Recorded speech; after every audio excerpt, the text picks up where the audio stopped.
வினை விதைத்தவன் வினை அறுப்பான், தினை விதைத்தவன் தினை அறுப்பான். அஸ்ஸலாமு அலைக்கும் வரஹ்மத்துல்லாஹி வபரகாத்துஹு. அன்பார்ந்த அனைத்து உறவுகளுக்கும் இனிய வணக்கம். මේ තියෙන මජර පාලන තන්ත්‍රයා ක්‍රමවේදය සමස්තය විනාශ කළා. එකතු කළා. විශේෂයෙන් මෙතන අධ්‍යාපනය වෙනුවෙන් අපිට උදව් කරන්න ඕන අනිවාර්යයෙන්ම. මිනිසුන්ට නිකන් කන්න දෙනවට මම එදා ඉඳලම විරුද්ධයි. ලක්ෂ 50ක 100ක් එකතු කරමු. අපි ඒකෙන් අපි ළමයින්ට පොත්පත් දෙමු, අවශ්‍ය දේවල් ඉටු කරමු.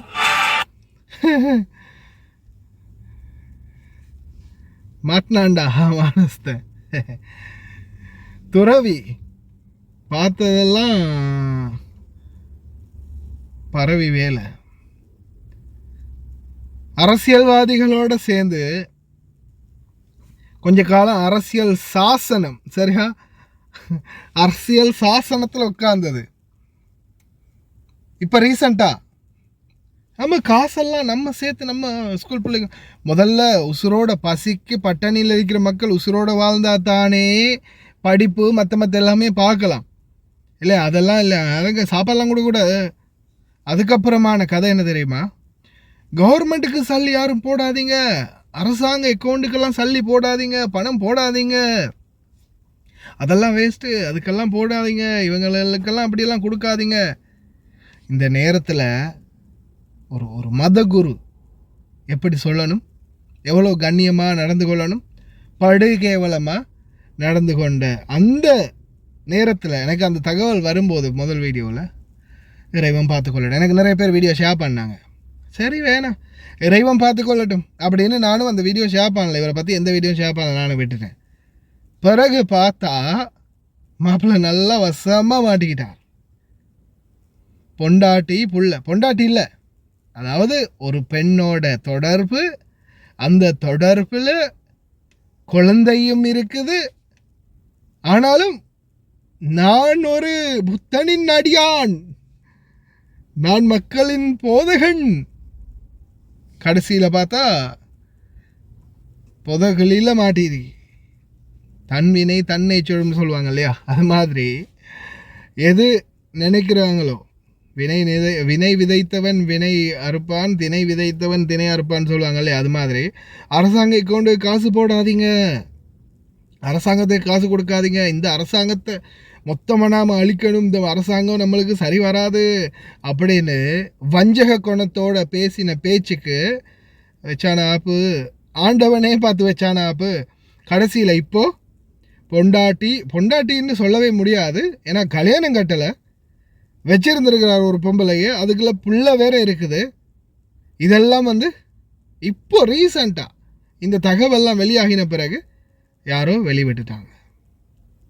இப்போ பிள்ளைக்கு பதிவு கேட்டு பெரிய பிரச்சனை போயிட்டுருக்குது. நாட்டில் மத கலவரத்தை கலகுடாத்தே ஞானசார, அதே மாதிரி ஒவ்வொரு தமிழரும் தேடி போய் கழுத்து அறுப்பன் அப்படின்னு ஒருத்தர் சொன்னார். ஒரு வீடியோ இருக்கால, போயிடுச்சான்னு தெரியலை.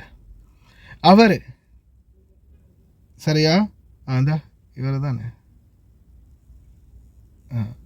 இல்லை, எல்லாமே இவங்க எல்லாருமே ஒவ்வொருத்தரும் அரசியல் கைகூலிகள். இந்த இவர் විභාග කරලා නීතිය ක්‍රියාත්මක කරන්න ඕනේ. ඔහෙලගේ සීනියර් ඩීఐජිට කියන්න ඕනේ. සීනියර් ඩීஐஜிට சொல்லணும். எப்படி? නිලධාරී මේ කරන පහත් වැඩ නිසා මේ රටේ ආයෙත් ගින්නක් කැවිලෙනවා. ආයෙත් යුද්ධයක් ඇති වෙනවා. ඒ යුද්ධය වළක්වන්න බෑ. ඒ යුද්ධය වළක්වන්න බෑ. හැමදෙමලෙක්ම දකුණේ කපනවා. හැමදෙමලෙක්ම දකුණේ කපනවා. කියලා කපන්නේ.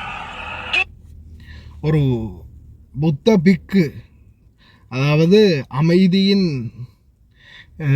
சின்னமாம் புத்தருடைய அந்த வழியில் அவங்கள பின்பற்றி அவங்களுடைய போதனைகளை எடுத்து மக்களுக்கு நல்வழி நல் போதனைகளை கூற வந்த புத்த பிக்குகள், பிச்சுன்வான்ஸ்ன்னு சொல்லுவாங்க. இவங்க மக்களுக்கு எவ்வளவு நல்ல நல்ல விடயங்களை போதிக்க வேண்டிய ஆட்கள், ஆனால் பாருங்க இப்போ இவர் சொன்ன கதையை பாருங்க, ஒவ்வொரு தமிழனையும் தேடி தேடி போய் வெட்டுவேன், தேடி தேடி. இதெல்லாமே அரசியல் கைகூலிகள், ஒவ்வொன்றும் அரசியல் கைகூலிகள். ஆனால் ஒவ்வொருத்தரும் இப்போ இந்த சூழல்ல நல்லாவே சமுதாயத்தால், அவங்க சமுதாயத்தாலே, வெளியாட்கள் இல்லை, முஸ்லிம்களோ இந்துக்களோ கிறிஸ்தவர்களோ அல்ல, பௌத்த மதத்தை சார்ந்த பௌத்த ஜனதாவை, பௌத்த மக்களே இப்போ இவங்களை வந்து பிரதிக்ஷேப கரணவா, இவங்களை வந்து அவங்களாவே ஒதுக்கி கொள்றாங்க. ஏன் என்ன காரணம்? சமூகத்துக்குள்ள கலகுடத்தே ஞானசார் அன்னையிலிருந்து இன்னைக்கு வரைக்கும் ஒரு போதனை. இப்போ நிறைய பேர் முஸ்லீம்லேருந்து ஹிந்துவிலேருந்து கிறிஸ்தவர்கள்லேருந்து எல்லாருமே அவருடைய அந்த போதனைகள், அவங்க சொல்லக்கூடிய நட்போதனைகள், நல்ல கருத்துக்களை வந்து செவிமடுக்கிறாங்க. இப்போ பாருங்கள், கத்னோரே ஹாமதுருன்னு சொல்லி ஒருத்தர், ஒரு இளைஞர் தானே அவர், ஹாமதுரு இளைஞர், கத்னோரே ஹாமதுரு. பாருங்கள், அவர் சொல்லக்கூடிய போதனைகள், அவருடைய ஒரு இதில் நான் பார்க்குறேன், அவர் சொல்கிறாரு, குழந்தைகளுக்கு நீங்கள் சாப்பிட கொடுக்கும்போது அதிலிருந்து ஒரு பிடி காகத்துக்கு சரி, இல்லை ஒரு நாய்க்கு சரி கொஞ்சம் கொடுத்து உதவுறதுக்கு அந்த மனப்பான்மையை குழந்தைகள்கிட்ட பழக்குங்க. சின்னத்தில் இருந்தே தன்னுடைய சாப்பாட்டில் ஒரு துளி சாப்பாடு ஒரு மிருகத்துக்கு சரி கொடுக்கறதுக்கு கொஞ்சமாவது உங்களுடைய குழந்தைகளை பழக்குங்க. அவர் சொன்ன அந்த கருத்துக்களில் இதுவும் உண்டு. பாருங்க, அந்த அந்த இந்த மாதிரியான கருத்துக்கள் இந்த கலகுடத்து ஞானசாரக்கிட்ட சரி, இந்த இந்த இப்போ ஒவ்வொருத்தர் தமிழனையும் கொள்ளுவன்னு சொன்ன ஹாமதுரு சரி, இன்னும் எத்தனையோ பேர் இருக்கிறாங்க இந்த அரசியல் கைகூலிகள். இன்னொருத்தர் இருக்கிற அவ்வளவுதான், அம்மாவில் தான் ஆரம்பிக்கிறது. இவங்கெல்லாம் வந்து மத போதகர்கள், ஒவ்வொரு மதங்களையும் மதிக்க தான் சொல்லியிருக்குது, மிதிக்கவோ அல்லது இழிவுபடுத்தவோ சொல்லலை. இஸ்லாம் மார்க்கத்தில் கூட ஒரு போதும் சொல்லி இல்லை எந்த ஒரு மதங்களையும் இழிவுபடுத்த சொல்லி, கேவலப்படுத்த சொல்லி இல்லை. அவங்களுடைய நம்பிக்கைகளை வந்து நம்ம வந்து எங்களுடைய மதத்தினுடைய நம்பிக்கைகள், நாங்கள் என்னத்தை பின்பற்றுறோம், எங்களுடைய நம்பிக்கை என்ன, எங்களுடைய கருத்துக்கள் என்ன அப்படின்றத எத்தி வைக்கலாம். இஸ்லாம் மார்க்கம் இதை சொல்லி இருக்குது, இதை தவறுன்னு சொல்லுது, இதை ஹராம்னு சொல்லுது, இதை ஹலால்னு சொல்லுது, இதை செய்ய சொல்லுது, இதை செய்ய வேணாம்னு சொல்லுது. இஸ்லாம் மார்க்கத்தில் இது சொல்லுது அப்படின்றது எங்களுடைய மார்க்கத்தை பற்றி நாங்கள் எடுத்து சொல்லலாம். உங்களுடைய மார்க்கத்தில் இப்படியெல்லாம் சொல்கிறது அது தவறு, அது பிழை, இல்லை அப்படி செய்யாதீங்க, இதுதான் சரி அப்படின்னு சொல்லி யாரையுமே எந்த ஒரு நிமிடத்திலையுமே வந்து அவங்களுடைய மதத்தை நாம் இழிவுபடுத்தவோ அல்லது குறை கூறவோ சொல்லலை. நம்மளுடைய மதத்தில் என்ன இருக்கோ அதை மட்டும் சொல்லுங்க. அது அவங்களுக்கு பிடித்தால், அவங்க அதை ஏற்றுக்கொண்டால் அவங்களா இந்த மதத்தை தாவட்டும். யாரையுமே பலவந்தமாகவோ பணம் கொடுத்தோ இல்லை வேறு ஏதாவது ஆசை காட்டியோ மதத்தை ஏற்றுக்க வைக்கிறதுக்கு இஸ்லாம் ஒருபோதும் அனுமதிக்கலை. அதே மாதிரி எல்லா மதங்கள்லையுமே நட்போதனைகளை செவிமடுக்கலாம். நட்போதனைகள், நற்சொற்களை வந்து, நல்ல வார்த்தைகளை வந்து நாம் எந்த ஒரு மத குருவாக இருந்தாலும் சரி, யார் சொன்னாலும் சரி ஏற்றுக்கொள்ளலாம். ஆனால் சில கயவர்கள், மத போதகர்கள் என்ற பேரில் சில கயவர்கள் இன்றைக்கும் வந்து மக்களை ஏமாற்றி பிழைப்பு நடத்துகிறாங்க, மக்களுக்குள்ள குழப்பத்தை உண்படுத்துகிறாங்க. இந்த மாதிரி ஆட்களுக்கு நிச்சயமாக யார் கொடுக்குறாங்களோ இல்லையோ, மேலொருத்தன் இருக்கிறான் இல்லையா, இறைவன் இருக்கிறான் இல்லையா, அந்த இறைவனுடைய தண்டனை கிடைச்சே ஆகும்.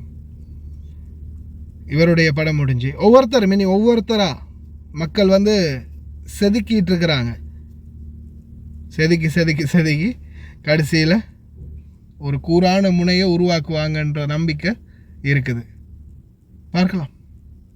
உங்களுடைய கருத்துக்களை மறக்காமல் தெரிவிங்க.